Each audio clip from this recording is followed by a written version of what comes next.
On ne peut rien faire comme projet durable, aussi bien dans une localité que sur tout un territoire national, si on ne s'occupe pas de la jeunesse.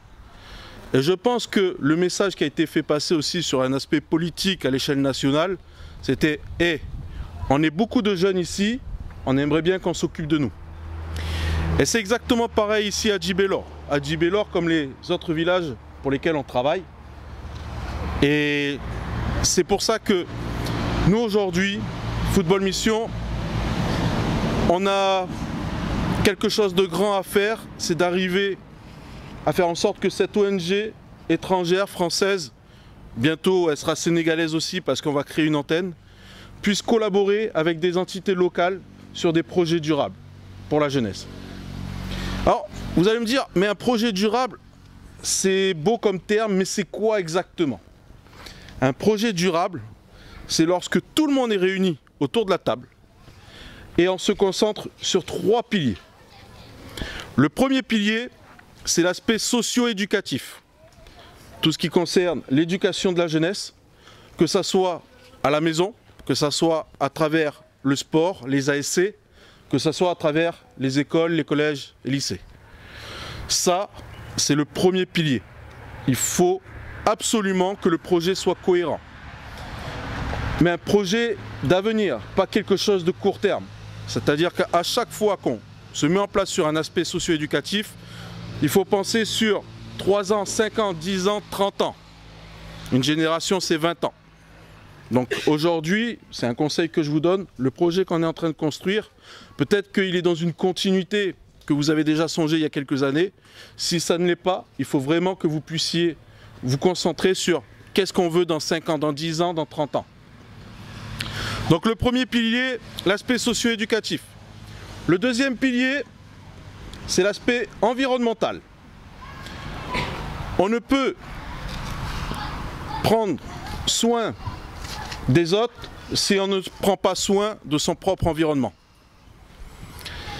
L'environnement, c'est aujourd'hui ce qui nous fait vivre, respirer. On a à manger, on a à boire, c'est lié à l'environnement. Si cet environnement-là est pollué, eh bien on ne peut plus bien manger, on ne peut plus bien boire, on ne peut plus bien respirer. Et après, il y a des conséquences. Les conséquences, c'est sur la santé individuelle, mais ça peut être aussi sur la santé collective. Et le troisième pilier après le socio-éducatif, après l'environnement, c'est l'aspect économique. Et là, ça concerne davantage les grandes personnes. L'aspect économique, il est hyper important. Pourquoi? Admettons, on met un super projet socio-éducatif avec des valeurs sur la préservation de l'environnement. On crée un super club de football, mais au bout d'un an, il n'y a plus de moyens. Il n'y a plus de ressources financières. On ne peut plus acheter des ballons parce que Football Mission, on en a donné quelques-uns. Mais ça ne suffit pas. Il faut les renouveler chaque année.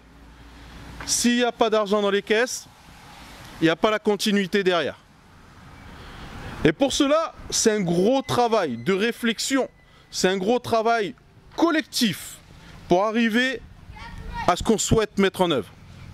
Mais quand on est tous réunis comme ça, il n'y a aucun défi qui peut le freiner. Il n'y a aucun défi sur lequel on ne peut pas atteindre ses objectifs.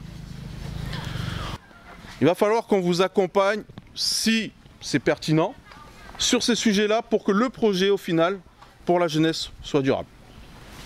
Ça peut paraître abstrait, mais je pense qu'en l'espace de 4 sessions plus le grand événement à Ziguinchor, on peut déjà obtenir des résultats. 4 temps avec vous, 1 par semaine, sur diverses formations, sensibilisations qui vous en dites. Je pense qu'avec ça, plus des dotations matérielles qu'on va vous apporter, je pense que vous pouvez faire de très belles choses. Ils ne sont pas encore offerts, pourquoi? Parce qu'il y aura une opération immense qui va se faire juste après. C'est une opération de ramassage des déchets plastiques, des déchets de canettes en aluminium, des déchets papier, carton et divers qu'on va trouver entre ici et surtout le terrain, là où on va former nos jeunes, là où on va inculquer des valeurs. Il faut que tout ça, ça soit nickel. Et les parents ils étaient très contents, voilà, parce qu'ils croyaient que les enfants, chaque mercredi, chaque samedi, c'est comme ça qu'on s'entraînait, et les dimanches matin à 15 h. Donc ils croyaient que les enfants ils partaient jouer seulement comme ça, sans il n'y a aucune suivi, il n'y a pas d'encadré là-bas. Et ce qu'ils faisaient, c'était seulement amusant. Donc lorsqu'ils avaient vu ce qu'ils avaient vu aujourd'hui, ils étaient très contents. Et ça les a beaucoup surpris aussi. C'est ça. Les enfants aussi, ils étaient très très contents aussi. Même lorsqu'ils ont vu les ballons, parce que je l'avais dit, il y a des partenaires qui vont venir, chaque fois ils me demandaient est-ce qu'ils vont venir, est-ce qu'ils vont venir, ils vont venir. Lorsque vous avez vu, ouais, ils étaient très contents aussi. C'est ça. Ce matériel-là, bon, nous on s'entraînait avec 2 ballons ou 1 ballon, donc à partir de 6 ballons et les autres matériels qui vont venir.